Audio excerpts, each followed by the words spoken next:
right, ladies and gentlemen, I don't even know where to start with this. Unfortunately, I've been listening to my local sports radio station and here in Pittsburgh, Pennsylvania. And everyone at this point knows what happened with the Steelers and what they did before the start of their game against Chicago Bears yesterday.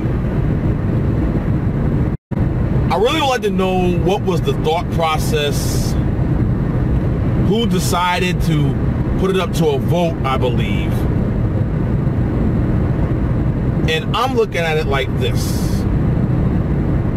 There's a lot of blame to go around in regards to where we've brought ourselves in regards to the NFL and its behavior. And it is basically a microcosm of our country right now. Divided. And for anyone that wants to take it upon themselves to do what they need to do in regards to possibly boycotting the NFL, that's a decision that you're going to have to make on your own. And whatever you feel within your heart of hearts you need to do, that's what you need to do. But here, and the fact that what went down with the Pittsburgh Steelers starting the day off of the NFL did not help the situation in regards to trying to heal and bring together our nation. Because right now, all it did was, once again, further divide us. Now, me personally, with everything that went down with President Trump calling any NFL player who did not stand for the national anthem a son of a bitch, you can look at it from two ways. One thing, Trump could have just stayed out of it, but that's not how Trump rolls. And do you think he should have called them sons of bitches? Maybe a little harsh, but I'm thinking to myself, really? You're gonna be offended by the president calling you a son of a bitch when, I'm gonna call it out right now, ladies and gentlemen, when most black players in the NFL in locker rooms and when they're amongst themselves call each other nigger left and right? So really, choice language, yes. Should have been said? Possibly not. But these individuals have been called worse, and they called each other in themselves worse. So you can look at it from both sides. Maybe Trump could have acted more presidential and not went that route. But the fact that these players are so offended, I'm thinking to myself, really? You've been called worse, and you called each other. You call yourselves, amongst yourselves, worse. Now, I thought, from my heart of hearts, that maybe some of these teams and some of these players would have rose above the situation. Okay? Rose above whatever President Trump or anyone else would have said, and rose above the nonsense going on in the NFL and across professional sports at this point, because you had your first Major League Baseball player kneel during the national anthem last week. So is it going to proliferate through all sports? Or sports, for most of us, is a release from all the insanity going on in the world? So we have to sharpen our minds and brains and allow ourselves to navigate through nonsense when we're trying to release and relieve ourselves from the nonsense going in the world while watching NFL on Sunday. I don't know about you, ladies and gentlemen, but if you're watching this right now, share it. Share it out, because I want you to listen to this and listen to this very carefully. I was on the Wayne Dupree show along with Hutch Bailey Jr. this past Friday, and especially Saturday night, when Trump made his comments, when punk-ass LeBron James made his comments, when punk-ass Stephen Curry made his comments, and anyone else who felt the need to make their comments. Now, you look at it from a common sense angle, ladies and gentlemen. Maybe cooler heads could have prevailed. Maybe Trump should have just thought about it and not said what he said. But you know, individuals would have been kneeling come yesterday, Sunday, in the NFL. And it did happen. And what makes matters worse, ladies and gentlemen, with the Ravens and Jaguars game over in the United Kingdom, you had individuals from both teams kneeling during our national anthem, but standing during the British national anthem. If that's not a supreme slap in the face to us Americans, and to the flag, and to the national anthem, and to those who have served and who have died and bled and lost limbs, excuse me, then I don't know what is.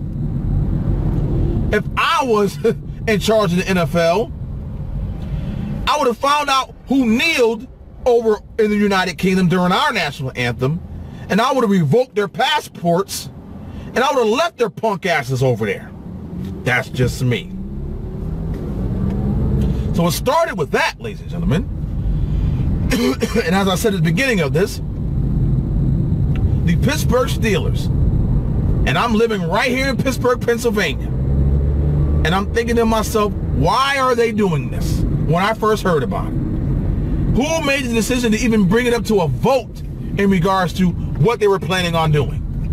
And I blame management, I blame the coaching staff, but most of all, I blame the players. Alejandro Villanueva, our left tackle, took it upon himself to stand outside the tunnel, former Army Ranger, bronze medal recipient, took it upon himself to disregard the unified front of the Pittsburgh Steelers and did what was right in regards to standing and doing what most of us across this country do when we stand up, hear the national anthem, sing along with the national anthem, excuse me, put our hands across our chests and realize what that 3 to 5 minutes means to us. So when Colin Kaepernick, who originally started this BS,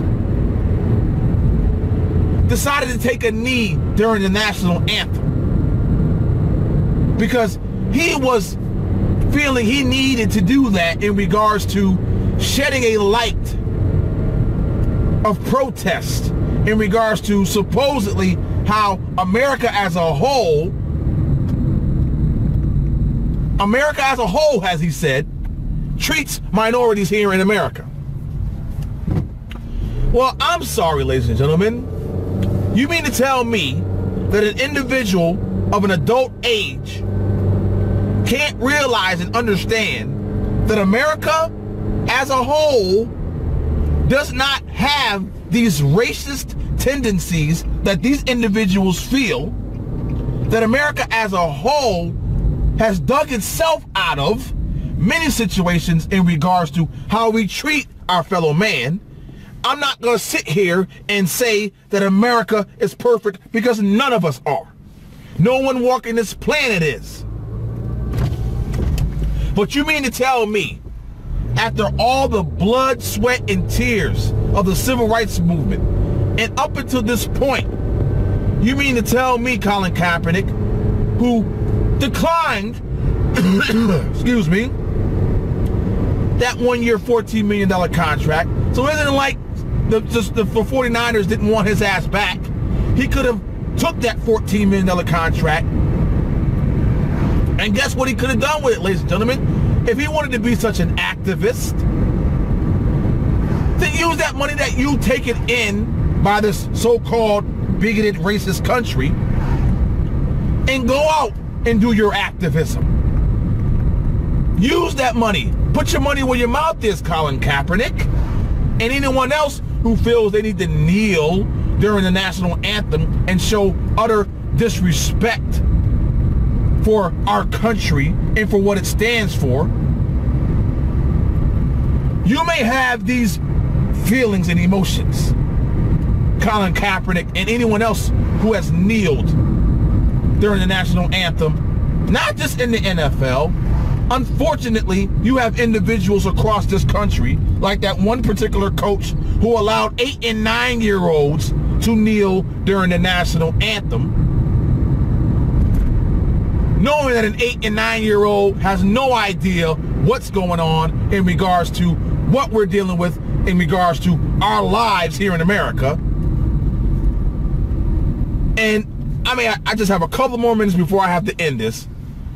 But if you have a situation, ladies and gentlemen, where you come across an individual who has the right to protest peacefully,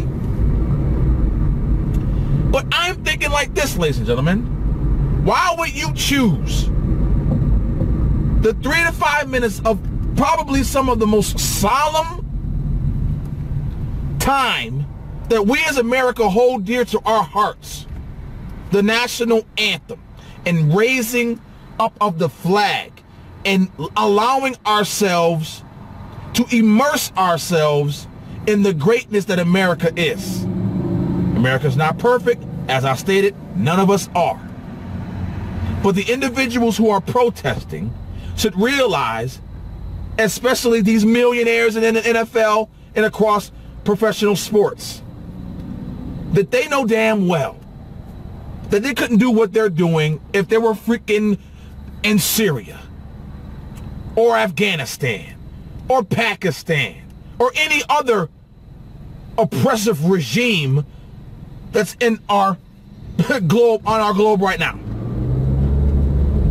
So for them to totally disrespect the millions of us out here, the hundreds of millions possibly, I don't know the count, I don't know the number, but it's in the hundreds of millions of individuals who hold dear the flag and the national anthem. You want to protest, protest. You want to be an activist, be an activist. But you mean to tell me, for the sake of all of us out here who hold dear the flag and the national anthem, you can't stand for 3 to 5 minutes?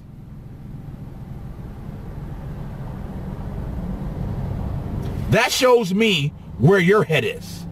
That shows me your disregard for the rest of us here in America. That shows your utter disregard and disrespect for the fallen, your total disregard and disrespect for those serving, your total disregard and disrespect for the country that has allowed you to become the millionaires and overflowing bank accounts that you have. So if you want to go down that route, if individuals start boycotting the NFL, start boycotting the team that they love, start boycotting professional sports as a whole, if you don't get your shit together, then guess what? It starts from the top. And for Roger Goodell and his punk ass, who fines players for not wearing the right goddamn shoes, that's right, he's supposed to be the leader of the NFL, and he's gonna side with these disrespectful baby-ass millionaires? Then it's time to take his punk ass out.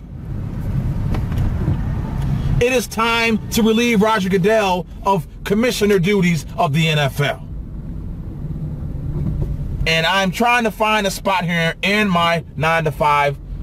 And once I get a spot here, I will finish my commentary on this and we can all go about our day. But the question of this particular Facebook Live is, boycotting the NFL? Are you at that point, ladies and gentlemen? Are you at that point where you're going to just boycott the team that you love? The team that you've been watching for years?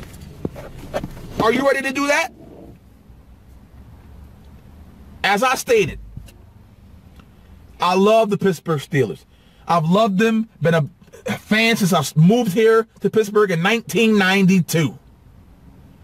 What they did yesterday was reprehensible, disgusting. And now I am rethinking what I am going to do in regards to watching any further Pittsburgh Steelers or NFL games as a whole. So as you go about your day today, Once again, may God bless you and yours. May He keep you and your family safe. I'm leaving it all in your hands because you have to make this decision for you and what you feel within your heart of hearts in regards to boycotting the NFL. Let's talk about it. Let's converse. And hopefully one day, ladies and gentlemen, hopefully one day, common sense will prevail.